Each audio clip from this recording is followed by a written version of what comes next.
मुल्क में गैस बहरान, चूल्हे ठंडे, घरेलू सार्फिन परेशान। कराची की इंडस्ट्री को गैस नहीं मिल रही। काबीना अरकान का शिकवा, 95% सनतें चल रही हैं। हमाद अजहर का दावा। अब्दुल रज़ाक दाऊद ने बरामदी सनत से मुआहदे की खिलाफ वर्जी का मामला उठाया। वफाकी काबीना के इजलास की अंदरूनी कहानी सामने आ गई। वज़ीर आज़म की सनतों के लिए गैस पॉलिसी पर नजर सानी की हिदायत, कमेटी बना दी।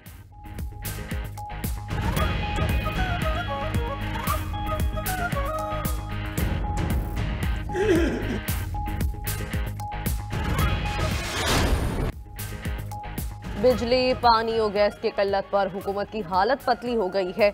शाहिद खाकान अब्बासी कहते हैं खैबर पख्तूनख्वा में पीटीआई का हश्र सबके सामने है। एहसन इकबाल ने कहा पीटीआई खत्म हो रही है, अवाम ने पीडीएम पर एतमाद किया। सईद गनी बोले तहरीक इंसाफ का जनाजा खैबर पख्तूनख्वा में निकल गया। हाफिज हमदुल्लाह ने कहा पीडीएम पंजाब में भी पीटीआई का सफाया कर देगी।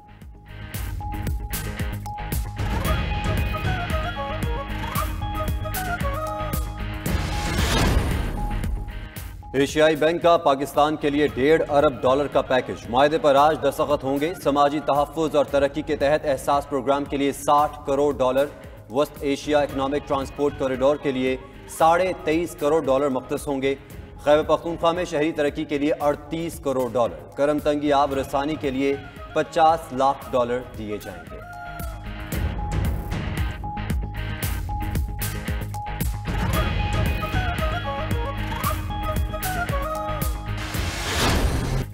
JUI का नौशहरा के इंतखाबी नताज मानने से इनकार, दोबारा गिनती का मुतालबा। कारकुनों का एहतजाज, दोबारा गिनती न होने पर आज फिर धरना देने का ऐलान। उधर खैबर पख्तूनख्वा के बल्दियाती इलेक्शन में JUI को बरतरी, तहसील चेयरमैन की 19 नशिस्तें जीत ली। तहरीक इंसाफ को 14 नशिस्तें मिली, 11 आज़ाद उम्मीदवार, 7 में ANP कामयाब। नून लीग की 3, जमात इस्लामी और तहरीक इस्लाहात की 2, पीपल्स पार्टी की 1 नशिस्त।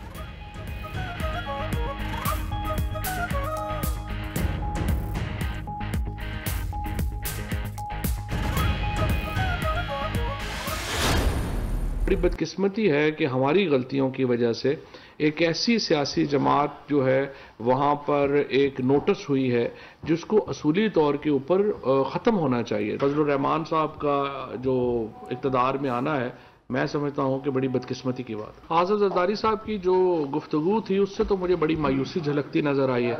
यूँ लग रहा है कि जरदारी साहब जो हैं उनको डील नहीं मिली। मरियम नवाज़ जो हैं वो हमेशा ही उन्होंने हमारी मदद की है। जब भी सूरत हाल ख़राब हुई है हमने उनकी तरफ ही देखा है कि कोई बोंगी मारेंगी, और अल्हम्दुलिल्लाह उन्होंने हमें कभी मायूस नहीं। हमारी गलतियों से वो जमात जीती जिसे ख़त्म हो जाना चाहिए था। फवाद चौधरी ने JUI को शिद्दत पसंद जमात करार दे दिया। कहा फजलुर रहमान का इक़्तिदार में आना बदकिस्मती की बात है। आसिफ जरदारी मायूस नजर आए, लगता है डील नहीं मिली। मरियम नवाज़ की आजकल नई टेप चल रही है। जब भी मुश्किल आई तो मरियम नवाज़ की तरफ देखा कि कोई हमाकत करेंगी। मरियम नवाज ने कभी मायूस नहीं किया, फिर हमाकत कर दी।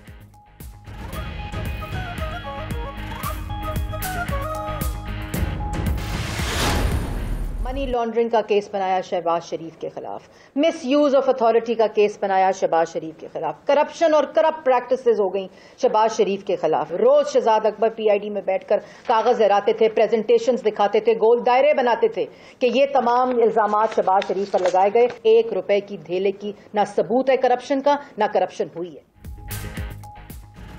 शहबाज शरीफ के खिलाफ तमाम केसेस की तफ्तीश हो चुकी है, अब इन्हें बंद होना चाहिए। हुकूमत नाकामी छुपाने के लिए शहबाज शरीफ की जुबान बंदी करना चाहती है।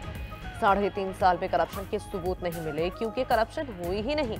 मरियम औरंगजेब की प्रेस कॉन्फ्रेंस, शहजाद अकबर ने कहा शहबाज शरीफ के खिलाफ दूसरे केस में फर्द जुर्म आयद होने जा रही है। मरियम नवाज की नई ऑडियो आने पर मरियम औरंगजेब को तकलीफ है।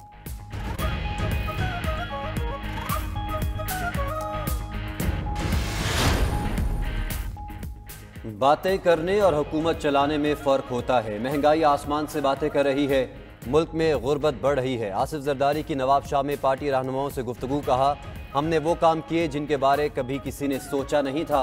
हमने कभी झूठे वादे नहीं किए।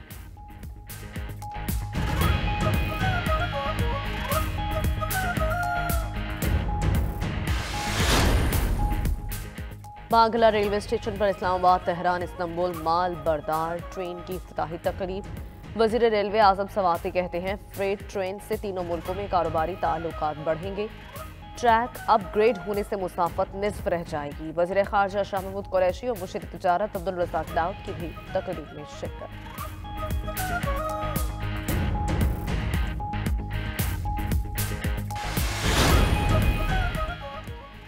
सिंध हुकूमत का रोटेशन पॉलिसी के तहत चार्ज छोड़ने वालों को सजा देने का फैसला। रोटेशन पॉलिसी के तहत चार्ज छोड़ने वाले 8 अफसरान की LPC रोकने का हुक्म।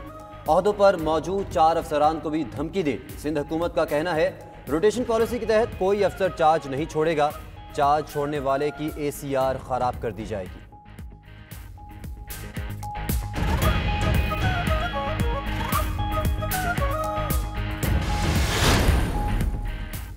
बलूचिस्तान के इलाके कल्लात में भी ओमिक्रॉन की एंट्री, 12 अफराद में वायरस की तस्दीक। मुतासरीन के आम लोगों में घुल मिल जाने का भी इंकशाफ। इंचार्ज PCR लैब का मुतासरीन को ढूंढ कर कारंटीना कराने के लिए डिस्ट्रिक्ट हेल्थ ऑफिसर को खत। वजीर आला बलूचिस्तान का ओमिक्रॉन केसेस रिपोर्ट होने पर इजहार तशवीश।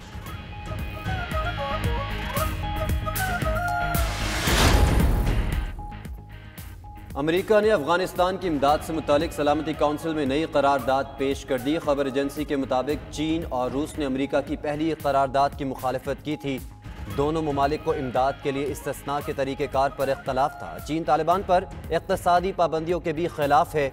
अक़वाम मुत्तहिदा में चीनी सफ़ीर का कहना था कि मसनूई पाबंदियाँ काबिल कबूल नहीं। अफ़गान अवाम को इमदाद बगैर रुकावट के मिलनी चाहिए।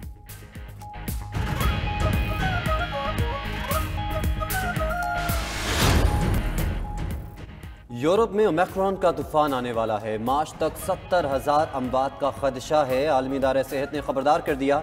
डायरेक्टर WHO हेंस क्लॉक का कहना है बरतानिया, डेनमार्क और पुर्तगाल में वायरस तेज़ी से फैल रहा है। उधर बरतानिया में 24 घंटों में 90,000 से ज़ायद कोरोना केसेस रिपोर्ट। हुकूमत की क्रिसमस से कबल पाबंदियाँ न लगाने की यकीन दहानी। जर्मनी ने तकरीबात मनसूख कर दी।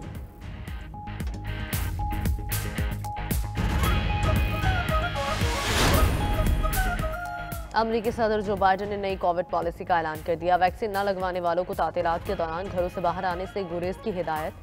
कहा ओमिक्रॉन के फैलाव में इजाफे के बावजूद लॉकडाउन नहीं लगाया जाएगा। उधर मेयर न्यूयॉर्क ने वैक्सीन लगवाने वालों के लिए $100 इनाम की पेशकश कर दी।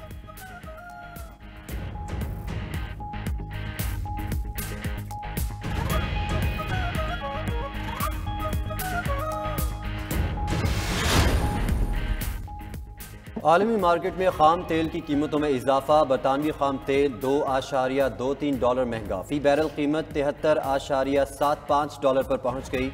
अमरीकी खाम तेल की कीमत में $2.44 इजाफा। फी बैरल कीमत $71.05 मुकर्रर। उधर सोने की कीमत में कमी, चांदी के नर्ख बढ़ गए। सोना $6 सस्ता, फी आउंस 1788.3 डॉलर पर आ गया। चांदी की कीमत में 24 सेंट का इजाफा, फी आउंस $22.53 की हो गई।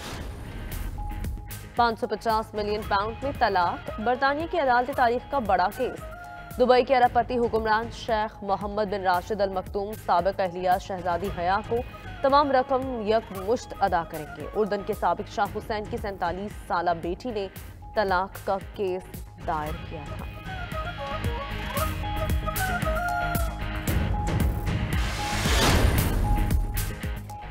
टेस्ट क्रिकेटर आबिद अली दिल के आर्जे में मुब्तला हैं। पाकिस्तान क्रिकेट बोर्ड का एलामिया। कराची के निजी अस्पताल में आबिद अली के मुख्तलिफ टेस्ट किए गए। 2 शरेयानें बंद थी, एक में स्टंट डाल दिया गया। उनकी तबीयत बेहतर है। मजीद 48 घंटे अस्पताल में रहेंगे। आबिद अली को कायद आज़म ट्रॉफी के मैच के दौरान सीने और कंधे में तकलीफ हुई थी। पाकिस्तान और Bharat Asian hockey champions trophy के फाइनल में पहुंचने में नाकाम। कौमी टीम को सेमीफाइनल में जनूबी कोरिया ने 5 के मुकाबले में 6 गोल से हराया। दूसरे सेमीफाइनल में जापान ने भारत को 3 के मुकाबले में 5 गोल से शिकस्त दी। जनूबी कोरिया और जापान ने फाइनल के लिए क्वालिफाई कर लिया।